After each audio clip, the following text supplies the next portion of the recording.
within the half hour, the Fire and Ice Tower has been lit over at Ice Fest. You're looking at a live picture of it now, or it's going to be lit. I can't tell. It's lit. It looks like it's lit, right? There's fire. It's burning down there.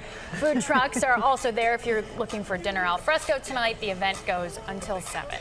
26 degrees. When you're putting this ice festival together, this is exactly what you want. Perfect. It's not in the teens like it has been, although we are going to be in the teens tomorrow. So if you are going to be visiting the Ice Fest, bundle up. I mean, come on, you know this.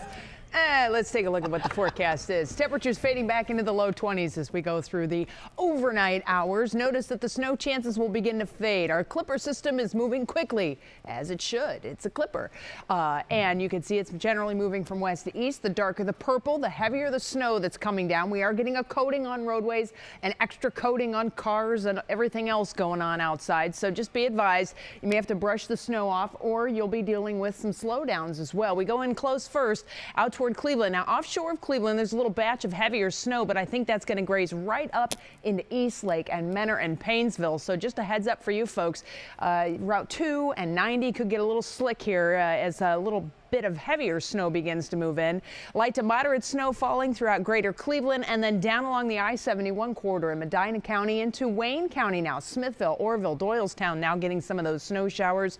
That will move east toward Barberton and Norton, Portage Lakes as well. Talmadge getting in on that action eventually. So just be advised, there is a little batch of heavier snow moving in now, and it'll back off to flurries as some drier air punches in from the backside. I mentioned the traffic, and it's not just Cuyahoga County that's dealing with traffic slowdowns. You can see Medina County on 71, 271, and then look right around here where 77 and 271 come together. That's a lot of folks probably headed to Boston Mills and Brandywine to do some skiing. Those roads can be kind of tricky when there's this kind of snow falling, so be advised of that. And then also Akron South, look at 77 through Greene past the airport, and then you get down into the Canton area dealing with some slower than normal traffic as well. Again, just a light coating can do a lot of problem making on area highways in this type of a situation.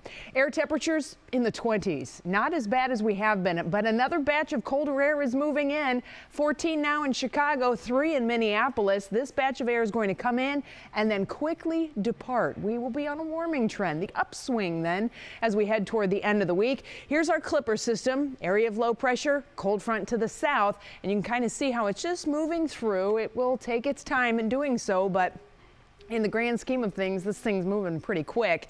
We go farther south and you see into Arkansas and Texas, winter storm warnings. The same front that's associated with our Clipper will move south. We could have travel delays in the deep south with some snow, sleet, maybe a little freezing rain mix going on down that way. You can see the rain already starting around Dallas, Fort Worth right now.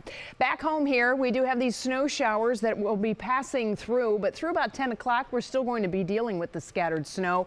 Notice how the temperatures drop when the snow departs. The temperatures will likely be about 10 degrees or so for the start of the day tomorrow for a lot of areas, maybe near 20 farther east before that cold air catches up. 7 a.m. temperatures, single digits with below zero wind chills possible to get your day going. But I do think the snow will be moving out, so not planning on any school closings, not planning on any major weather delays on the roadways. By about noon, we're going to be hanging out in the teens. We're not going to do much better tomorrow, so mid, maybe upper teens for some of you, and those single digit wind chills will stay with us as we head through the day, but at least the snow is gone, right? After only adding up to about 1 to 3 inches or so, it's not really going to end up being a whole lot for us. This is overall snow for the entire thing as it's been moving through. It's moving pretty fast. That's the good news. Here's a look at your Universal Windows Direct 7-day forecast. We do have the sun peaks around for the day tomorrow. Temperatures staying in the teens. Look at Wednesday there in the bottom left. Morning flurries departing, and then we'll be left with a mix of clouds and sunshine. We're going to turn the corner then, back up to near freezing on Thursday.